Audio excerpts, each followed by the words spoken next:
today.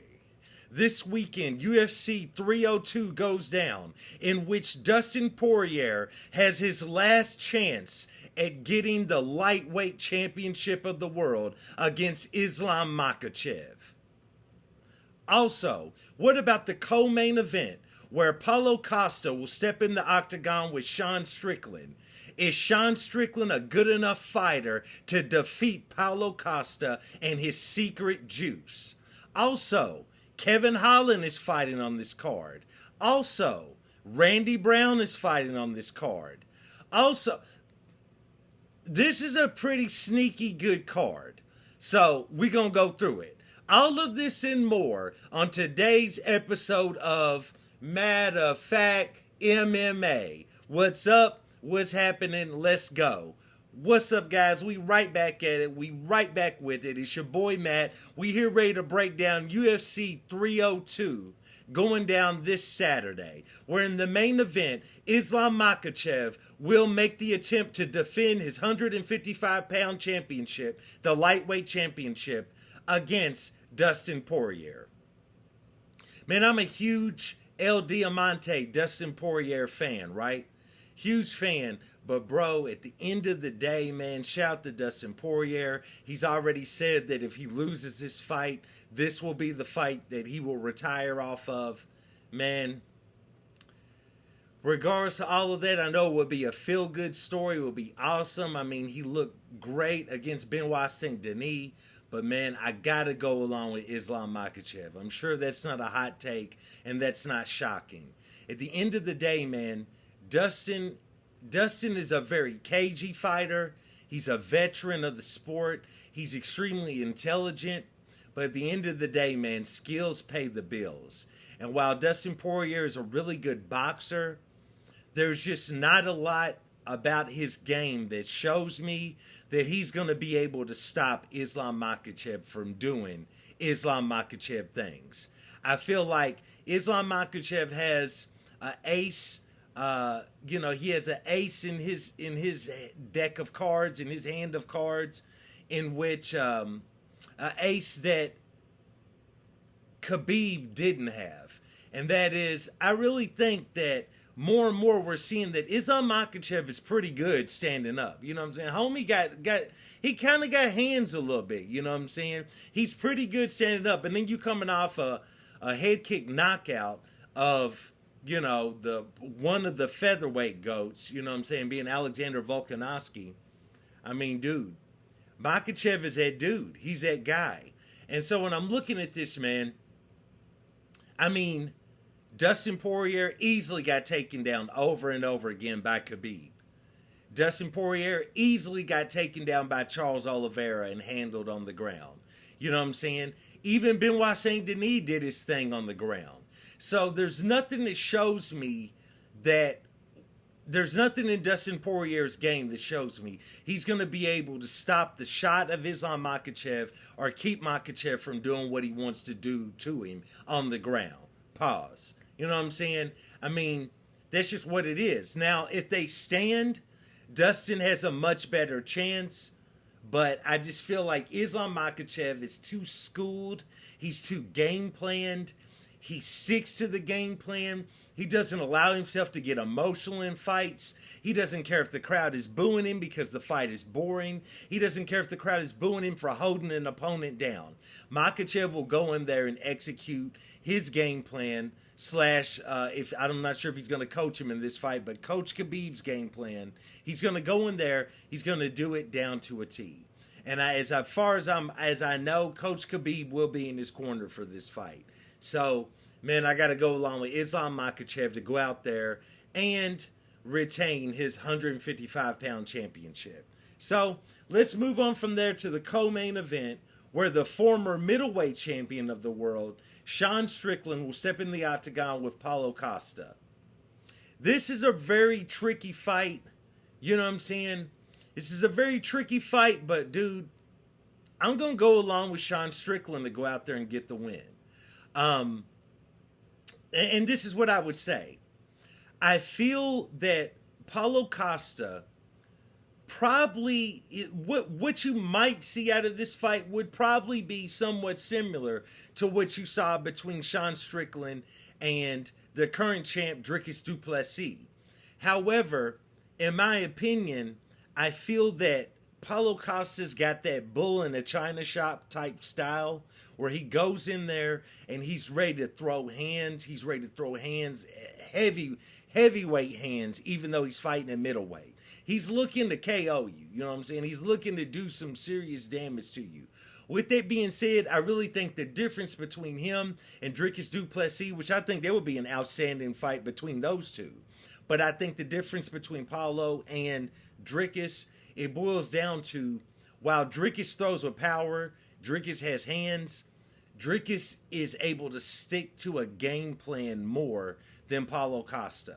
Paulo Costa gets in there, the fists start flying, he starts getting rocked a few times, and Paulo will kind of deviate from the game plan and seems to more fight based on instinct. Whereas Dricus du Plessis might get a little wild, might get a little bit crazy, but I think a lot of that is by design, meaning a lot of that is per his game plan.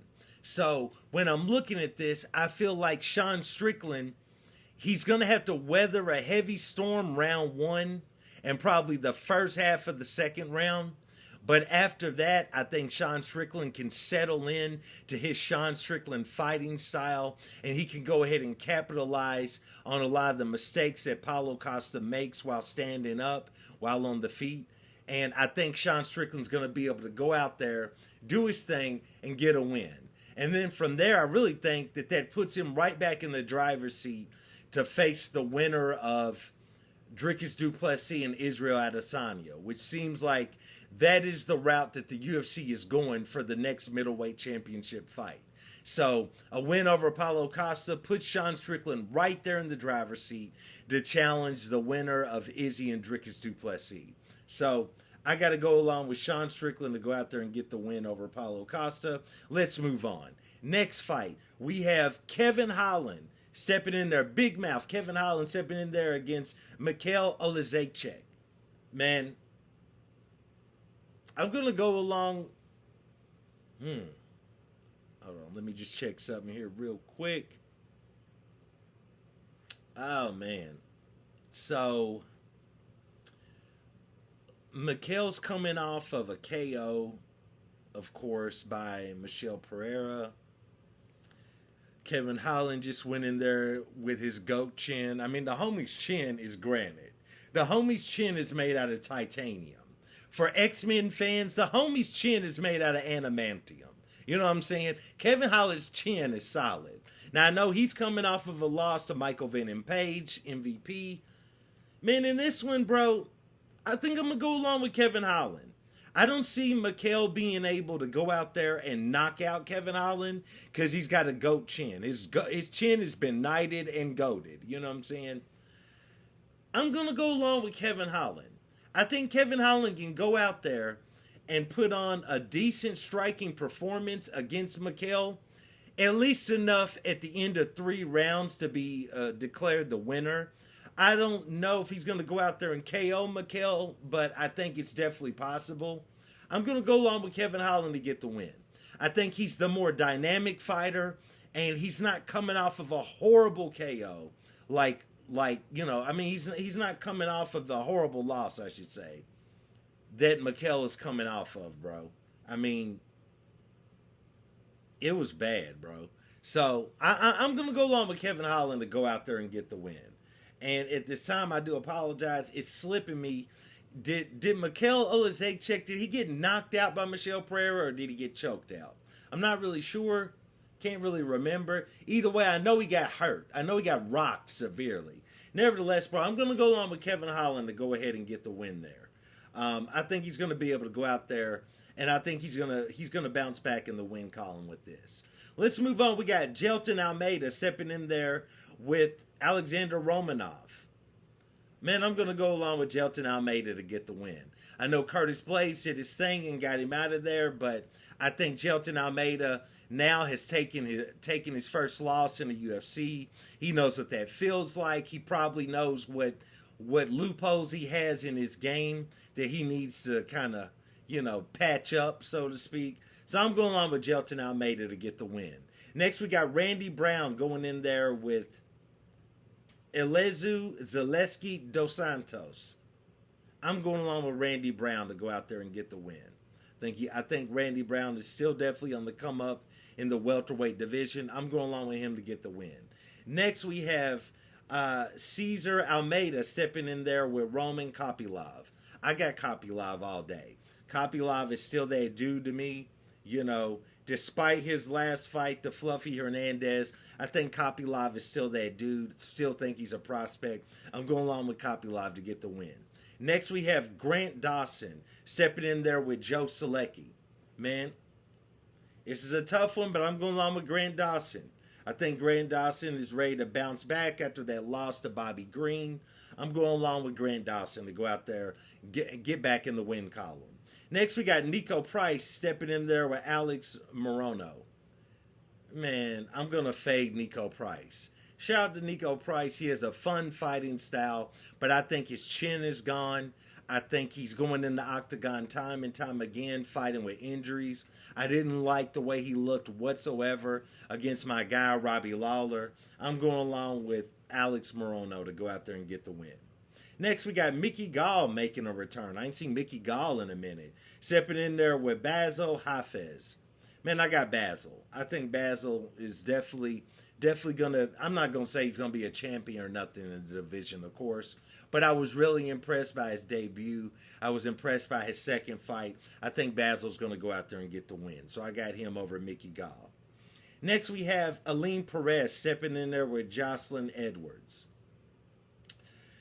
Man, I'm going to go along with Jocelyn Edwards on this. I think Aline Perez is definitely a comparable fighter, and she's definitely going to have the advantage as far as the grappling. But just looking at this, I feel like Jocelyn Edwards is going to be the more, she's got the reach advantage, and she's the taller fighter. I was getting ready to say, I feel like she's going to have the physical advantage and be able to really impose herself on Aline Perez. I'm going to go along with Jocelyn Edwards to go out there and get the win. I think as long as she can keep the fight standing or, be able to get back to her feet whenever she's taken down, I think on the feet she probably has her way with Aline Perez. Just in my opinion, I've been watching a lot of training footage and everything. She puts up a lot of training footage on Instagram. Jocelyn Edwards does. And I feel like, man, she's going to really, I think she's going to be able to really sew up a lot of the flaws in her game as far as the grappling and takedown defense and everything. So I'm going to go along with Jocelyn Edwards to go out there and get the win. And then finally, in the last fight, or the first fight of the night, we have the Mongolian fighter returning. And I do apologize.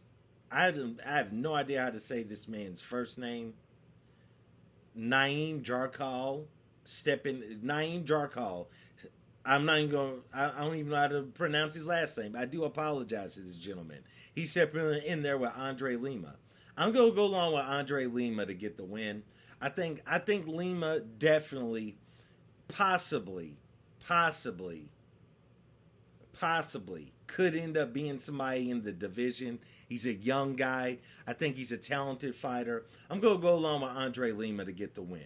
So that is UFC 302. It goes down this Saturday night, in which Islam Makhachev will make the attempt to defend his 155-pound championship, lightweight championship, against Dustin Poirier. Dustin Poirier's already took to Instagram. He's already took to YouTube. He's already spoken about it in interviews that this will more than likely be his last fight if he goes out there and loses to Islam Makhachev. So if that happens, shout out to Dustin Poirier and all the years, all the great fights, all the outstanding performances he's put on. But you never know. You know what I'm saying? We've seen crazier things happen in mixed martial arts. So there's always a chance he could go out there and sleep Makhachev. But nevertheless, man, I got to go along with Makhachev to go out there and get the win. And then be on the lookout. Be on the lookout. Because if El Diamante can go out there and capture that championship, it would not surprise me if the UFC doesn't try to sign a fight between Conor McGregor and Dustin Poirier for the 155-pound championship, regardless of what happens in the Michael Chandler fight.